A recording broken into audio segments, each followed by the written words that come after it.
की थी जनाब साद अहमद फ्राम दुमेल दौड़ सुन के।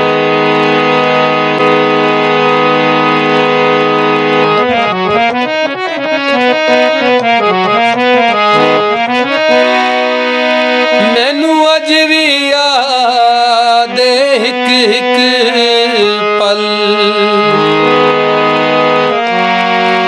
निभे वक्त तुसां भुल गए हो। मेरा यार बहार दे बेली है ओ आई जदान खिजां भुल गए हो।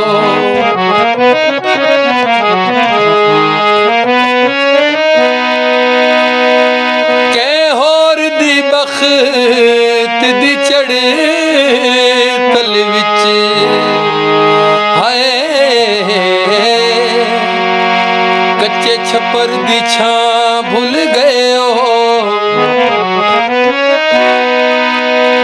जेंदा जिक्र करें दें थक दे ही नाए ओए उसे दर्द दा ना